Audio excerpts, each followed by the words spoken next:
بسم الله الرحمن الرحيم والصلاة والسلام على أشرف المرسلين سيدنا محمد. إن شاء الله النهاردة هنتكلم عن كتاب Prompt Engineering. ده هيكون أول فيديو أنا كتبت عليه الجزء الأول، أشرح بعض المواضيع من الكتاب هنتكلم عليها النهاردة. كتاب صغير مش كبير، حاجة وستين 68 ورقة.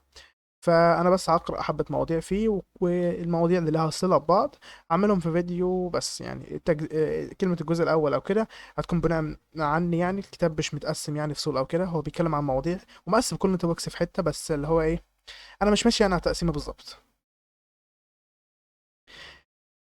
في الفيديو ده احنا داخلين على واحدة من أهم المواضيع لأي حد عايز يشتغل مع النماذج اللغوية الكبيرة. يعني ايه Large Language Model؟ زي شات جي بي تي، جيميناي، وأكتر من كده بكتير. بس قبل ما نغوص في التفاصيل خليني أقول لكم ببساطة، لو أنت بتكتب برومبت يعني سؤال أو أمر أو وصف للنموذج، طبعا لو انت مش عارف معنى ده احنا هنتكلم عنه، بس من الافضل لو انت يعني مش عارف اي حاجه تتفرج على الفيديو عملته قبل ده. انا قلت فيه بس الحاجات اللي احنا هنشرحها ايام في الكتاب، وقلت مين اللي عمل الكتاب وفكرة والكتاب وكده. بس اساس الفيديو كله كان اللي هو يعني ايه اصلا ذكاء اصطناعي وكده. فلو انت يعني معلوماتك اقل شوية ومش بتستخدم الذكاء الاصطناعي بشكل كبير، من الافضل تروح الاول تتفرج على الفيديو ده وتيجي. هو الفيديو يعني مش طويل قوي. نرجع لموضوعنا. لو انت بتكتب برومت يعني سؤال او امر او وصف للنموذج وبتستنى منه يرد عليك، يبقى لازم تفهم ازاي تتحكم في المخرجات وتظبط اعداداتك عشان يطلع بافضل نتيجة ممكنة انت عايزها. في الفيديو ده هنبدأ من الأول خالص. يعني ايه برومبت؟ يعني ايه برومبت انجينيرنج اللي بيأثر على نتيجة النموذج؟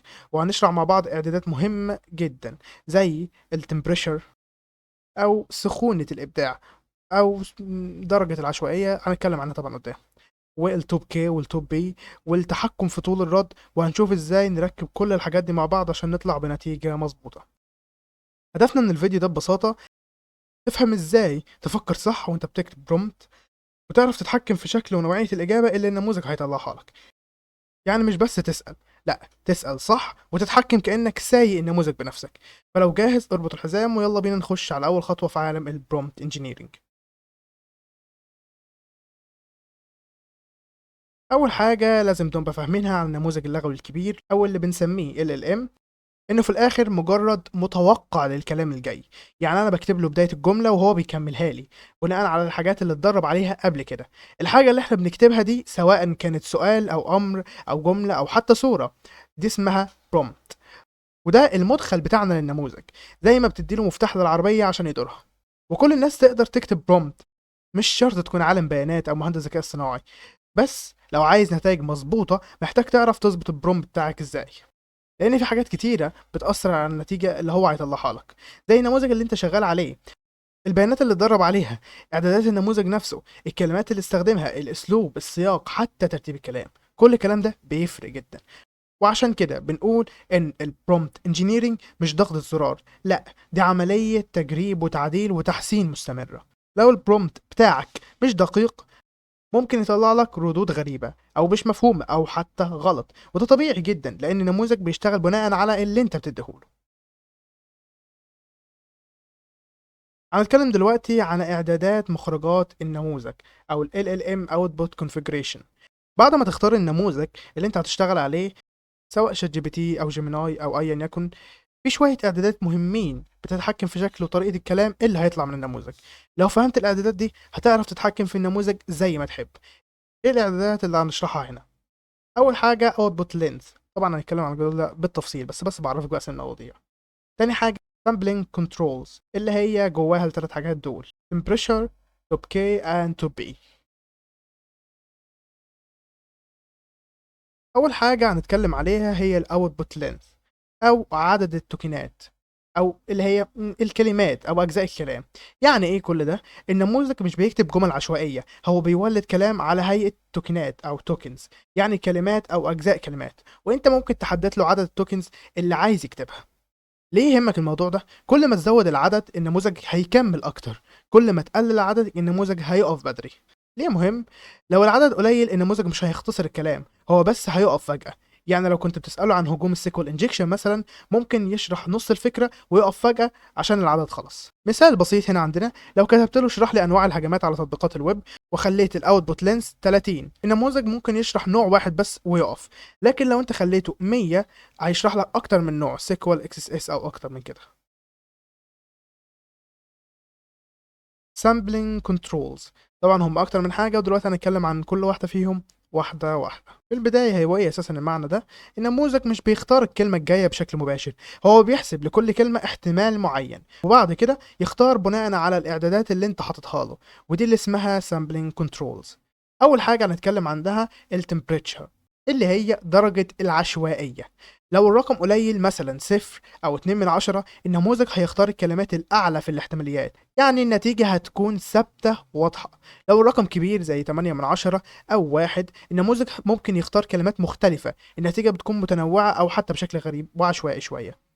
يعني إيه الكلام ده؟ تعالوا نقوله بشكل مختلف شوية. من الآخر، درجة العشوائية هي اللي بتتحكم في مدى تنوع ومرونة وإبداع الردود. يعني نفترض لو أنت اديته قيمة صفر، معناها إيه؟ الرد هيكون دقيق ومكرر زي الروبوت بالظبط. شرح رسمي للاكس اس اس بدون اضافات، مثال يعني. لو انت اديته قيمة من 2 من 10 ل 5 من 10، في شوية تنوع بس لسه دقيق. لو انت اديته من 7 من 10 لحد 9 من 10، تنوع عالي ومرونة وابتكار. لو اديته 1 من 10 او اكتر، ابداع عشوائي وممكن غير منطقي. يعني لو انت بتقول له اعمل لي سيناريو ومجنون وحاجة يعني ما وردتش قبل كده، يبقى احنا هنتكلم عن الجزئية دي. انت ايه عايز التمبريتشر بتاعك يبقى واحد او اعلى من كده، بس مش اعلى اوفر، لان لو اعلى اوفر هتحصل مشاكل. بس طبعا بتختلف على الاي اي موديل يعني، او ال ال ام، وهنتكلم في الحته دي قدام شويه. القاعده، كل ما التمبريتشر يزيد في ابداع اكتر، بس ممكن تكون الردود غير منطقيه. وكل ما التمبريتشر يقل في دقه اكتر، بس ممكن الرد يبقى ممل ومتكرر. مثال، لو قلت له اكتب لي نص تحذيري من هجوم تصيدي فيشنج مثلا للمستخدمين، لو اديته التمبريتشر بزيرو، ساعتها هيقول لك حاجه زي يرجى عدم الرد على الروابط المشبوهه الوارده من عبر البريد الالكتروني. هيرد لك رد واضح، هو ده اول احتمال شافه قدامه، اول حاجه شافها قدامه اديها لك. لكن لو انت قلت له واحد، لو وصل لك ايميل غريب يطلب منك حق تدخل بيانات، امسحه فورا، ده ممكن يكون تصيد. يعني الاول رسميه والتانيه فيها لمسه بشريه اكتر وتنويع في الاسلوب. انا اتكلم دلوقتي عن التوب كي، كلمات هنتكلم دلوقتي عن التوب كي. هنتكلم دلوقتي عن التوب كي. ده اعداد بتقول له فيه اختار الكلمه الجايه من بين اعلى كي احتمالات فقط. يعني ايه؟ هنشرح دلوقتي بالمثال هيكون افضل. لو قلنا الكي بتساوي واحد، النموذج دايما هيختار اعلى احتمال، نتيجة ثابتة جدا. لو الكي بتساوي 50، النموذج ممكن يختار ما بين 50 كلمة، تنوع أكتر في الرد. طبعا هتقول لي يعني إيه كلمة وكده، أقول لك ما تنساش اللي إحنا خالص قلنا، إنك أساسا لما بتكتب برومبت والاي اي او ال ال ام بيتكلم معاك، دي بتكون زي انت ايه، بيكمل لك الجمله. فلو انت عملت واحد، اللي هو هيجيب لك اعلى حاجه او اول حاجه ظهرت له خالص في قاعده البيانات عنده. لكن جبت 50، هو هيختار ما بين كل دول وينوع ويظبط الدنيا. فاهم الدنيا؟ تعالى دلوقتي نقول بالقيم عشان يكون الموضوع افضل. طب ماشي، هنتكلم عن ده. لو انت بقى بتقول لي الموديل والقيم مختلفه شويه، هات لي اعلى كي كلمات مرشحه بعد كل خطوه واختار منهم. نفترض لو القيمه بتاعت كي واحد، معناها هيختار الكلمه الاعلى احتماليه فقط، مفيش عشوائيه تقريبا، رد رسمي جدا جدا جدا. لو القيمه ما بين 10 ل 40، تحكم محدود ومتنوع شويه، يعني محتوى متوازن. لو القيمه ما بين 100 ل 500، حريه اكتر وردود مرنه. لو انت قلت كل الكلمات او اقصى كي، معناها عشوائية تامة، ردود غريبة احيانا. لو اخترت توب كي بيساوي واحد، حتى لو التمبريتشر عالي، النموذج مش هيلاقي غير كلمة واحدة يختارها، فهيمشي في طريق واحد بس. مثال برضه عشان نفهم الموضوع افضل، لو انت كتبت اكتب لي تحذير من هجوم التصيد، لو في الاعدادات التوب كي بيساوي واحد، يرجى الحذر من رسائل البريد الالكتروني المزيفة. لكن لو التوب كي بيساوي 40، لو لقيت ايميل بيطلب منك تدخل بيانات بنكية، ده اكيد فخ، خد بالك. هنتكلم دلوقتي عن التوب بي. أو النسبة المئوية للتوقع. هنا مش بنقول اختار من أعلى كلمات، اختار من مجموعة كلمات مجموع احتمالاتهم يوصل لبي، زي 9/10 8/10. يعني النموذج هيختار من كلمات فيها 90% من الاحتمالات الموثوقة. يعني لو احنا قلنا بي بتساوي 9/10، يعني النموذج هيختار من كلمات فيها 90% من الاحتمالات الموثوقة. لو البي بتساوي 1، النموذج ممكن يختار أي كلمة من القاموس تقريبا، عشوائية عالية جدا. تمام، هنتعامل مع المدن. هات لي مجموعة كلمات يكون مجموع احتمالاتهم يوصل لنسبة بي واختار منهم. لو احنا قلنا ان القيمة بتاعتنا هتبقى أقل من 1/10 أو 1/10، معناها اختار من عدد قليل جدا من الكلمات، محتوى دقيق جدا. لو قلنا اللي هي هتكون 95% أو 8/10، معناها اختار من مجموعة من الكلمات المتوقعة بشكل معقول، محتوى متوازن. لو 99% أو 1، معناها اختار من كل الكلمات اللي عندها احتمالية غير صفر، محتوى عشوائي ومتنوع جدا.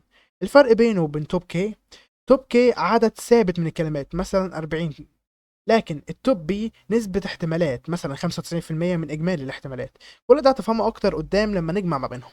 مثال نص تنبيهي عن الهندسة العكسية: لو التوب بي بتاعتك 6/10، لا تشارك أي معلومات حساسة مع أي شخص يدعي أنه من الدعم الفني. لكن لو التوب بي بتساوي 1، مفيش جهة رسمية هتطلب منك الباسورد بتاعك على التليفون، اوعى تنخدع. الخلاصة في كل دول: الاوتبوت لينث لو قليل رد قصير وممكن يقطع، لو عالي رد أطول وتفصيلي. التمبريتشر لو قليل ثابت ومتوقع، لو عالي عشوائي ومتنوع. التوب كي لو قليلة رد تقليدي ودقيق، لو عالي محتوى أغنى ومتجدد. التوب بي لو قليلة منضبط ومحافظ، لو عالي إبداعي وغير متوقع. دلوقتي هنتكلم عن putting it all together. يعني إيه؟ إزاي نختار الإعدادات دي كلها مع بعض. اهو ده بقى الجزء اللي بنركب فيه كل الكلام اللي قلناه مع بعض، وهنفهم ازاي الاعدادات دي كلها من عدد التوكنز والتمبريشر والتوب كي والتوب بي بيتفاعلوا مع بعض وبيأثروا على النتيجة النهائية. الفكرة الأساسية: كل إعداد من دول بيأثر على الباقي، وما ينفعش تختار كل واحدة لوحده من غير ما تبص على التانيين. ازاي النموذج بيستخدمهم مع بعض؟ لو النموذج بيدعم التلاتة توب كي وتوب بي والتمبريتشر زي مثلا فيرتكس ستوديو. قبل ما نتكلم في الحته دي عايز اعرفكم حاجه: مش كل النماذج الاي اي اللي انت بتستخدمها او ال ام اللي انت بتستخدمها هيكون عندك الاعدادات ان انت تتحكم في دول. بس في خدعه كده الى حد ما بتقرب، او دي يعني اللي أنا لقيتها، عشان تعرف تتكلم مع حاجه مثلا شات جي بي تي. مش الباك جراوند او الاي بي اي، لا، اللي انت بتستخدمه عادي اللي هو اوبن اي اي، بتخش تكتب له حاجه يرد عليك ده على طول. مش هتلاقي فيه الاعدادات اللي هي بتتحكم كده. حتى تسجيل هذا الفيديو على حسب ما بحثه سرشت. الفكرة اللي انت ممكن تعملها لما تسأله السؤال: اكتب طبق كل ده او اتكلم بكل طريقة دي من خلال تمبريتشر كذا او توبكي كذا وتوبي كذا. ده اللي هيقرب شوية الدنيا. مش اللي هو هيبقى 100% صح، زي مثلا لو كان في اعدادات رسمية انت بتحط فيها الكلام اللي هي السيتنجز يعني، وبتغير منها. بس يعني حاجة تمشي الحال، زي ما انت مثلا بتستخدم بس مش شات، مش عايز بقى الاعدادات وتكبر المواضيع دي كلها. نرجع للموضوع: ازاي نموذج بيستخدمهم مع بعض. لو النموذج بيدعم التلاتة، النموذج بيشوف كل التوكنات اللي بتعدي شرط التوب كي والتوب بي مع بعض، بعدين بيطبق التمبريتشر عليهم عشان يختار منهم التوكن النهائي. لكن لو النموذج بيدعم بس واحدة منهم، توب كي أو توب بي مثلا، هيشتغل بنفس الطريقة بس باستخدام المتاح. ولو التمبريتشر مش متاحة، النموذج هيختار توكن عشوائي من اللي عدوا شروط التوب بي والتوب كي وخلاص. حالات خاصة: لما إعداد واحد يطفي الباقي. في بعض الحالات قيمة إعداد معين ممكن تلغي تأثير باقي الإعدادات. مثلا لو التمبريتشر بيساوي زيرو، النموذج هيختار أكتر توكن محتمل وخلاص، ساعتها التوب بي والتوب كي مالهمش أي تأثير. مثال: لو سألته سؤال مباشر: ما هو اسم بروتوكول التشفير المستخدم في ال HTTPS، على طول من غير أي احتمالات تانية هيقولك TLS. النموذج هيختار كده على طول لو أنت عامل التمبريتشر بيساوي زيرو. مثلا لو عملت التمبريتشر بيساوي 10، ده رقم عالي جدا جدا جدا، النموذج هيبقى عشوائي جدا. في الحالة دي التمبريتشر ملوش لازمة، والاختيار بيبقى عشوائي من اللي عدوا على التوب كي والتوب بي. عشان كده قلت لكم ما تلعبوش في القيم بشكل هبل. تمام، لو قلنا التوب كي بيساوي 1، النموذج هيختار أعلى توكن واحد بس، ساعتها التمبريتشر والتوب بي ملهوش لازمة، لأن مفيش غير توكن واحد بس مرشح أصلا. لو التوب كي بيساوي حجم القاموس كله، أعلى محتمل من الكلمات، كل التوكنات اللي احتمالاتها مش صفر هتعدي، يعني تقريبا مفيش فلتر خالص. لو التوب بي بيساوي صفر أو قيمة صغيرة جدا، النموذج هيعتبر إن التوكن اللي احتمالاته أعلى بس هي اللي ممكنة، وساعتها برضه التمبريتشر والتوب كي مالهمش تأثير. مثلا سؤال زي ما هو رقم منفذ HTTP هيقولك 80 على طول. لو التوب بي بيساوي واحد، كل التوكنات اللي احتمالاتها مش صفر هتعدي، يعني مفيش فلتر من التوب بي. طب أبدأ بإيه؟ أمثلة لإعدادات جاهزة حسب هدفك. لو احنا قلنا لو انت عايز رد واضح ومنطقي ومش فوضوي، هتكتب اللي قدامك ده. تمبريتشر هتبقى 2 من 10، والتوب بي هيبقى 95 من 100، والتوب كي هيبقى 30. ده هيكون منظم ومفهوم، ونفس الكلام اللي قدامك ده طبقه على كله. انت عايز محتوى ابداعي شويه وتنوع اكتر، هتتكلم عن 9 من 10 في التمبريتشر، 99 من 100، و40 في التوب كي. وزي ما انت شايف، وبرضه عايزك تبحث وتجرب، ودي اهم حاجه واللي هنكمل عليها في اخر الفيديو. تحذير مهم: تكرار الكلام، repetition loop bug. مر عليك رد النموذج يكون فيه نفس الجملة بتتكرر كذا مرة، زي مثلا الهجوم السيبراني خطير، الهجوم السيبراني خطير، الهجوم السيبراني خطير. نفترض يعني ال AI قال لك كده. دي اسمها repetition loop bug، وبيحصل بسبب خلل في التوازن بين الإعدادات. لو التمبريتشر قليل جدا، النموذج بيفضل يكرر نفس التوكن لأنه شايفها دايما أعلى احتمال. ولو التمبريتشر عالي جدا، العشوائية ممكن توصله التوكن بيرجع نفس الحلقة تاني. الحل: تظبط الإعدادات بحكمة وتوازن بين التمبريتشر والتوب بي والتوب كي. خلاصة الجزء ده: لازم تختار الإعدادات كمجموعة واحدة، مش كل واحدة لوحدها. في حالات معينة إعدادات واحدة ممكن يلغي تأثير الباقي. التكرار أو الردود الغريبة ممكن تكون بسبب خلل في التوازن بين القيم. جرب إعدادات مختلفة حسب نوع السؤال، إبداعي تقني في إجابة واحدة مثلا أو أكتر من كده. إزاي تستفيد من كل ده في حياتك اليومية؟ الموضوع ده بيأثر على طريقة توليد الكلام من الذكاء الاصطناعي، وده ليه استخدامات مفيدة جدا حسب السيناريو اللي انت شغال عليه. أمثلة عملية وواقعية: لو احنا جينا نتكلم على كتابة تقارير أو مستندات تقنية بدقة، أو بمعنى أصح أقل إبداع. لو بتكتب تقارير فنية أو تحليل حادثة، شرح علمي أو قانوني، إجابة على سؤال لإجابة واحدة صحيحة. استخدام التمبريتشر هنا هيبقى صفر، توب كي هيبقى واحد، التوب بي هيبقى 1 من 10 أو أقل. الهدف تخلي الموديل يديك الإجابة الأكثر احتمالية من غير فلسفة أو لف ودوران أو أي إبداع من أي جانب من الجوانب. لو استخدمت شات جي بي تي، قول له في البرومبت: جاوب على ده كأن التمبريتشر بيساوي زيرو، وخليك دقيق ومحدد جدا. وده اللي انا كنت بقول لكم عليه. حاول لما تستخدم بقى شات جي بي تي، بحيث ان انت مش هتعرف اصلا تستخدم تغير في الاعدادات في الحاجات دي، طبعا كان انت طبعا بتستخدم اي بي اي والباك جراوند وكده. تساله، تقول له التمبريتشر او الحاله اللي بتاعتك كلها اللي انت عايزها في السؤال بتاعك. تاني حاجة: لو احنا قلنا مثلا عايزين نعمل عصف ذهني وأفكار إبداعية، يعني أقصى إبداع، لو بتفكر في أفكار لفيديوهات، أسامي المشاريع وأدوات، طرق جديدة للاختراق، أمثلة لكورس بتعمله، ساعتها اللي هتستخدم إيه؟ التمبريتشر هيبقى واحد أو أعلى، التوب كي هيبقى 50 أو أعلى، التوب بي هيبقى 95% أو أعلى. طبعا زي ما قلت لكم ما تأفوروش قوي، يعني التمبريتشر ما تحاولوش تزودوا عن 2 عشان الموضوع إيه ما يأفورش، وتلاقي ساعتها إيه ملوش 30 لازمة عشان أنت إيه على 1000. بلاش أفورة، بلاش أفورة. لو مثلا هتسأل شات جي بي تي، قول له مثلا اقترح افكار غير تقليديه لفيديو بيعمل هجوم بالفيشنج، وخلي اجابتك كأن التمبريتشر بيساوي 1.2 من 10. طب استخدم كل ده ازاي؟ حسب الهدف بتاعك. اجابات دقيقه زي اختبارات مثلا هتخلي التمبريتشر زيرو، توب كي واحد، والتوب بي 1 من 10. لو ردود متوازنه ومفهومه، هتخلي التمبريتشر 7 من 10، والتوب كي 30، والتوب بي 9 من 10. أفكار إبداعية ومجنونة تخلي التمبريتشر 1.2 من 10، التوب كي هيبقى 100، التوب بي هيبقى 99 من 100. تحدي بسيط في نهاية الحلقة: إن شاء الله نحاول نعمل كده في كل حلقة نتكلم فيها عن الكتاب، نقول تحدي بسيط بناء على اللي احنا شرحناه واتكلمنا عنه. التحدي البسيط بتاع النهارده: البرومبت الأساسية اللي أنت هتتكلم عنها، اكتب لي سيناريو بسيط لهجوم هندسة اجتماعية بيستهدف موظف في شركة. يعني بنشرح كتاب لو أنت يعني مش عارف، بس ماشي. هتسأل الأسئلة دي وتجرب 3 حاجات.